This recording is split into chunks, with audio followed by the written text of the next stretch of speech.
Welcome to Face to Face. This is a show about change and what's next. It's a show that asks questions and peels back the layers of our average everyday experience and goes beyond scratching the surface. We interview people doing incredible things who are making a difference around the globe.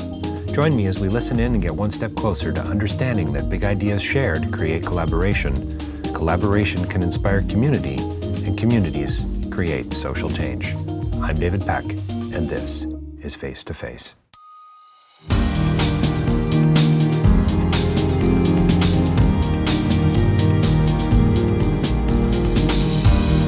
And this next interview is with Danae Elon and her film. We're talking about P.S. Jerusalem. Again, you're going to hear some noise in the background, but please, I don't think it's going to be too distracting at all because the conversation is frankly so bloody engaging. So stay tuned. It's a difficult film at times to watch because it's such a personal story about this filmmaker and her family and how she's struggling with history. She's struggling with her own understanding of what's going on in a country that she loves so dearly, and we learn a lot about their family. We get a really deep, substantive inside look, but what's really cool about this film is we see it wrapped in a blanket of good questions, of questions that peel back the layers and that go beyond scratching the surface, that are trying to get to really the nuts and bolts, I guess, of what makes us humans. So again, what a thoughtful director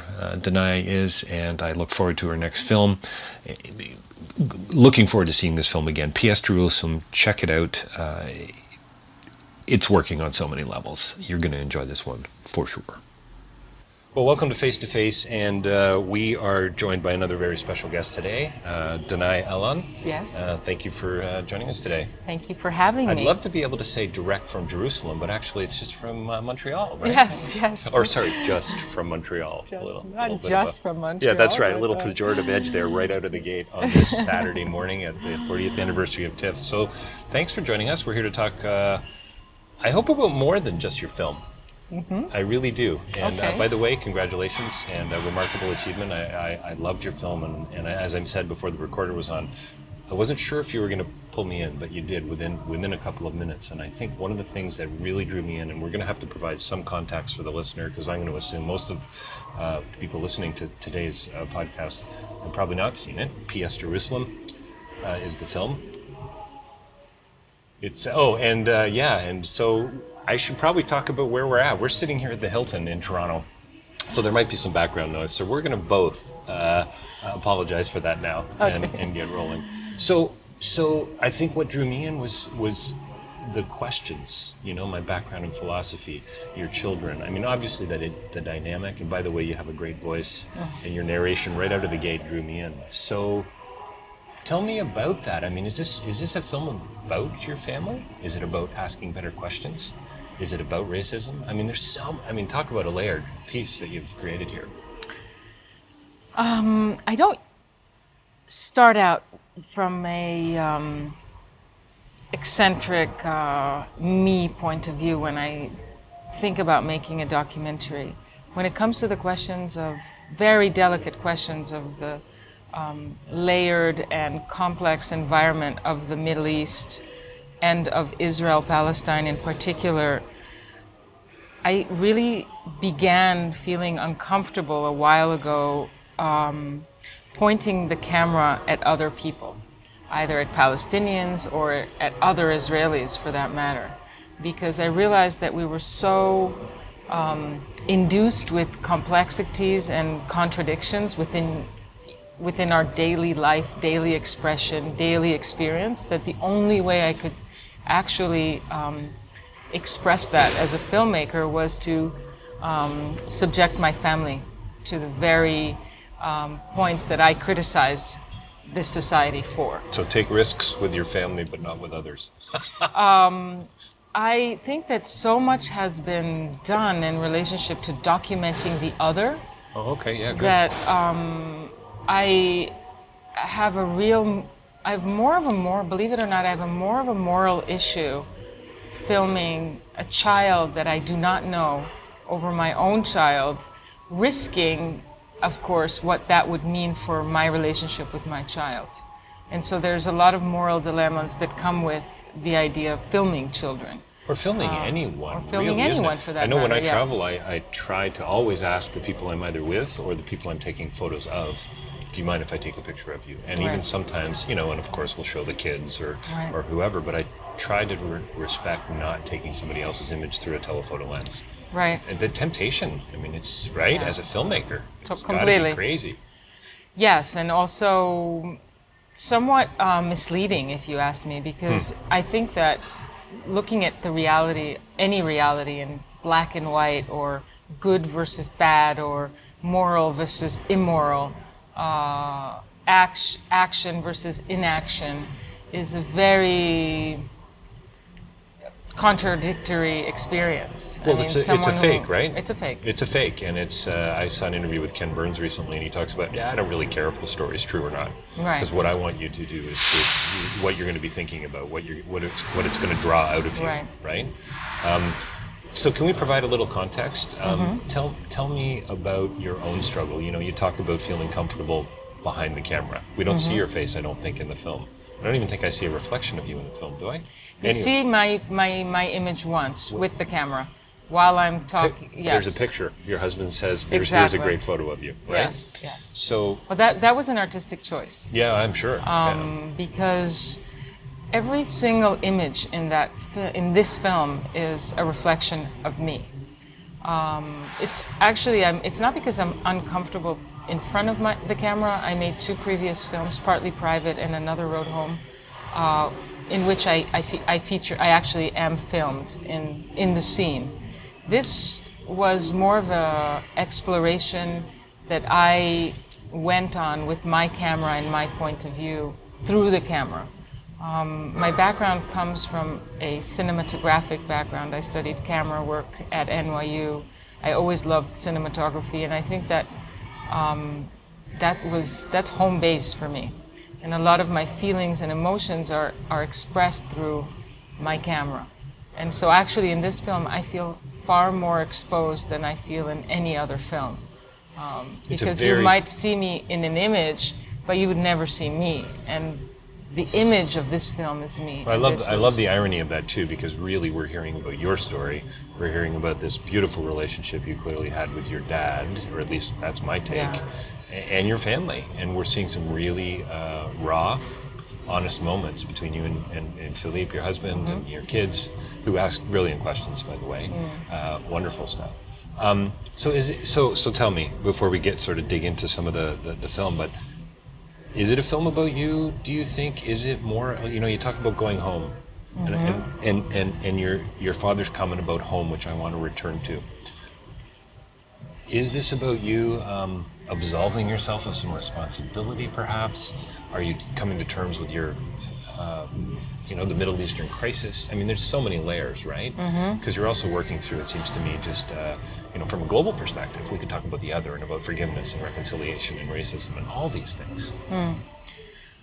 I think I was tired of, filming in Jerusalem is a very tricky business, because Jerusalem has an image that is uncapturable.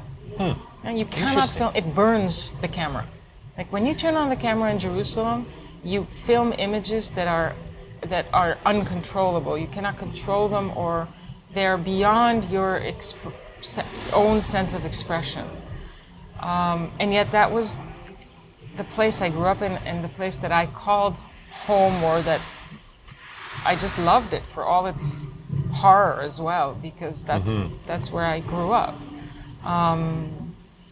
And I've always related to myself on social and cultural and political terms. I don't feel that my life is unrelated to all those. There's not my private life and the politics, or well, right out of the gate, interconnected. Don't you say something about your dad? Every personal statement was also a political statement. Right. Yeah. Yeah. Well, because we were part of I was brought up in a political and cultural context that has history, that has a background, that has context, that has a purpose, and for good and for bad. It wasn't isolated environment of a little home with a red roof and a fence around it and the mall, or for that matter. And so I always looked at our behavior on those terms. And I find it fascinating to explore how we operate within these realities as individuals, because we're subjected by all these external forces. So in a sense, yes, we have private lives, but our behavior is not our own behavior. It comes from a much larger social, political context. Everything we do everything affects we something do, and else, everything right? we are. The way I look at you as a white man, I already have my perception of you. Right. You Right. will And have we haven't a even said hello yet. and we haven't even Yeah, said hello. yeah, true. And I will immediately respond to you based on who I think you are. In the Middle East, that takes takes on a dimension that is unprecedented. It's just it doesn't matter what you do. It doesn't matter what you think. You're first who you belong to and who you look like you are. Right. And that makes you behave in a certain way. And then, not to mention all the brainwash and all the other justifications that you put into your own being as an individual and who you are and why you believe in this and not in that. And it's all completely subjected by history. And so you start behaving in a way that is not only an individual expression. So You've captured some behavior that's pretty vile in this film, in a sense, with respect to the other, you know, and I mean the other in a good sense, respect to other human beings. I don't mean the other in kind of a critique by Foucault or something. I don't mean that in that sense.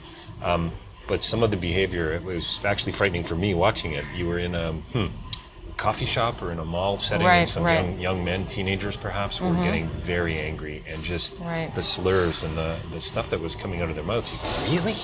Is this really going 21st century, isn't it? Right. No, this isn't the Middle Ages, folks, right? Well, you just stand with the tripod in the center of Jerusalem today, and you're immediately seen as a leftist, Arab, all the things that today in Israel are considered an absolute curse. It's frightening to walk around with a camera in Jerusalem. Just the camera puts you on a certain political spectrum. That's what you look. That's who you are. That is who you are. Because you supposedly are. Camera means you're a journalist. Meaning I'm supporting Palestine. Meaning you don't really might want all the truth, be true. right? It has nothing to do with Yeah. it. It has to do with, and frankly, when you walk around Arab neighborhoods in Jerusalem, you're also subjected to the same kind of ideas. I mean, first you're a Jew, then you might, hold an Israeli passport, then, and this then never ends with you. But I think I'm talking about behaviors within ourselves that basically we don't realize how racists we are, how we behave within these contexts, and that was what was interesting. Well, I to think me. what is so beautiful too about the snowfall at the beginning, the snowfall at the end, and sort of framing this around your family and your children, this microcosm of potential racism, right? So this idea of if you raise a child as a conservative, right-wing political thinker, or you go, way left, well, that's kind of what they're going to be crafted into, right? These children. Or not. Or not. And so perspective and situation and so on. And I see these angry young men, some of the things they were saying to you. Yes. Was it to you? Yeah. Oh, man. I filmed all of this. Yeah, it's just remarkable to me. But look at my son. A Jew has a soul, an Arab is a pig? I've got it down here somewhere. Yes. Something like that. I'm going to try and translate it to you. But, think about the condition of my 7-year-old son. Here he was being brought up in a bilingual, binational school, forced to choose a side because he's not an Arab and he obviously is a Jew.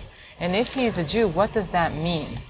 I mean, if he's a Jew, that means that he is associated with the soldiers and with the demolitions and with all the things that his mother is showing him are wrong. Right. And I started realizing how affected he was by the idea that he really could not belong anywhere, because he figured it out by himself, that only by stating that he's an American, Right. he was going to survive this.